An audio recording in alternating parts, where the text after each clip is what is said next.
But the room was empty. Breathing very fast, he turned slowly back to the mirror.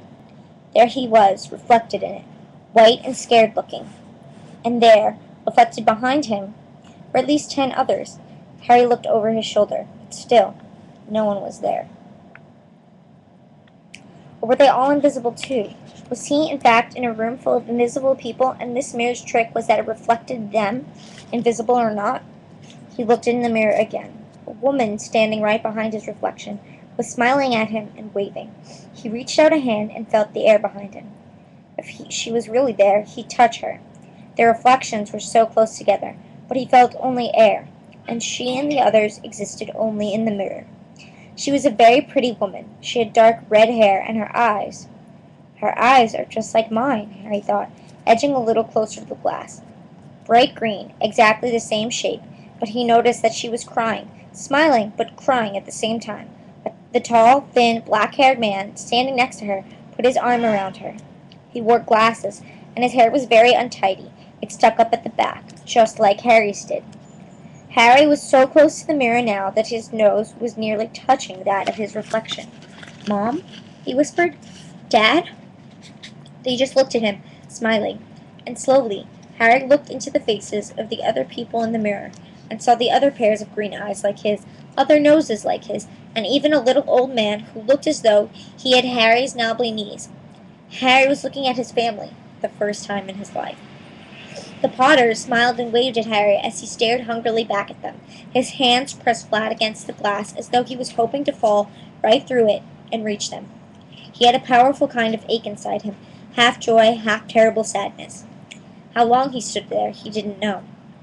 The reflection did not fade, and he looked and looked until a distant noise brought him back to his senses. He couldn't stay here, but he had to find his way back to bed. He tore his eyes from his mother's face, whispered, "I'll come back," and hurried from the room. "You could have woken me up," Ron said crossly. "You can come tonight. I'm going back. I want to show you the mirror." "I'd like to see your mom and dad," Ron said eagerly. I want to see all your family, all the Weasleys. You'll be able to show me your other brothers and everyone." "You can see them any old time," said Ron. "Just come around the house this summer. Anyway, maybe it only shows dead people. Shame about not finding Flamel, though. Have some bacon or something. Why aren't you eating anything?" Harry couldn't eat. He had seen his parents and would be seeing them again tonight. He had almost forgotten about Flamel. It didn't seem very important anymore. Who cared what the three-headed dog was guarding? What did it matter if Snape stole it, really? "Are you all right?" said Ron. "You look odd." What Harry feared most was that he might not be able to find the mirror room again. With Ron covered in the cloak, too, they had to walk much more slowly the next night. They tried retracing Harry's route from the library, wandering around the dark passageways for nearly an hour. "Freezing," said Ron. "Let's forget it and go back." "No," Harry hissed. "I know it's here somewhere." They passed the ghost of the tall witch gliding in the opposite direction, but saw no one else. Just as Ron started moaning that his feet were dead with cold, Harry spotted the suit of armor. "It's here! It's here, yes!" Harry pushed the door open. Harry dropped the cloak from his shoulders and ran to the mirror. There they were. His mother and father beamed at the sight of him. "See?" Harry whispered. "I can't see anything. Look! Look at them all! There are loads of them! I can only see you. Look in it properly. Go on, stand where I am." Harry stepped aside, but when Ron was in front of the mirror, he couldn't see his family anymore, just Ron in his paisley pajamas. Ron, though, was staring transfixed at his image. "Look at me," he said. "Can you see all your family standing around you?" "No, I'm alone, but I'm different. I look older, and I'm head boy." "What? I'm wearing the badge like Billy used to, and I'm holding the house cup, the Quidditch cup. I'm Quidditch captain, too." Ron tore his eyes away from the splendid sight to look excitedly at Harry. "Do you think this mirror shows the future?"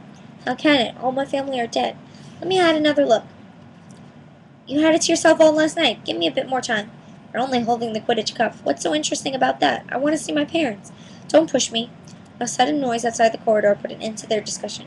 They hadn't realized how loudly they'd been talking. "Quick!" Ron threw the cloak back over them as the luminous eyes of Mrs. Norris came round the door. Ron and Harry stood quite still, both singing the same thing. "Did the cloak work on cats?" After what seemed like an age, she turned and left. "This isn't safe. She might have gone for Phil. I bet she heard us. Come on." And Ron pulled Harry out of the room. The snow still hadn't melted the next morning. "Want to play chess, Harry?" said Ron. "No." "Why don't you go down to visit Hagrid?" "No, you go." "I know what you're thinking about, Harry. That mirror. Don't go back tonight." "Why not?" "I don't know. I've just got a bad feeling about it. And anyway, I've had too many close shaves already. Filch, Snape, and Mrs. Norris are wandering around." So what if they can't see you? What if they walk into you? What if you knock something over? You sound like Hermione. I'm serious, Harry. Don't go. But Harry only had one thought in his head, which was to get back in front of that mirror, and Ron wasn't going to stop him. That third night, he found his way more quickly than before. He was walking so fast he knew he was making more noise than was wise, but he didn't meet anyone. And there were his mother and father smiling at him again, and one of his grandparents nodding happily. Harry sank down to sit on the floor in front of the mirror. Except there was nothing there to stop him from staying all night with his family. Nothing at all, except... So back again, Harry? Harry felt as though his insides had turned to ice. He looked behind him. Standing on one of the desks by the wall was none other than Albus Dumbledore. Harry must have walked straight past him, so desperate to get to the mirror. He hadn't noticed him. I didn't see you, sir. Strange how the nearsighted, being invisible, can make you, said Dumbledore, and Harry was relieved to see that he was smiling. So, said Dumbledore, slipping off the desk to sit on the floor with Harry, you, like hundreds before you, have discovered the delights of the mirror Erised. I didn't know it was called that, sir.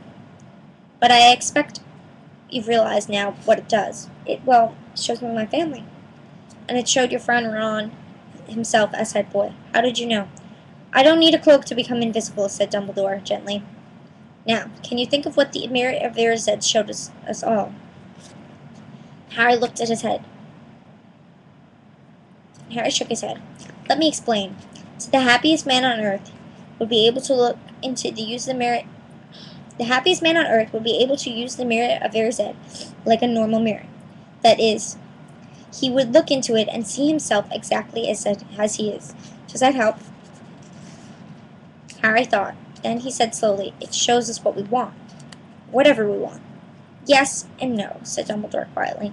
It shows us nothing more or less than the deepest desire, most desperate desire of our hearts.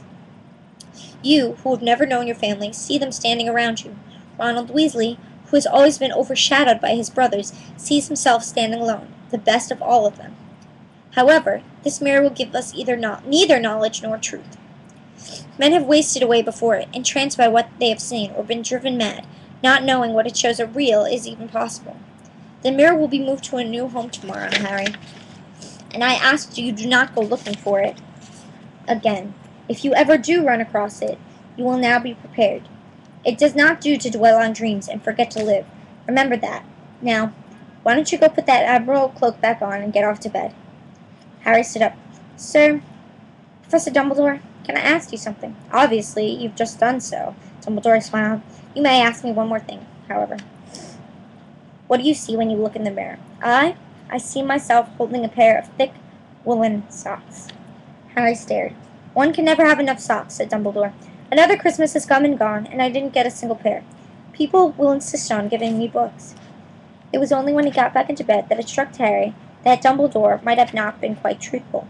But then, he thought as he shoved Scabbers off his pillow, it had been quite a personal question.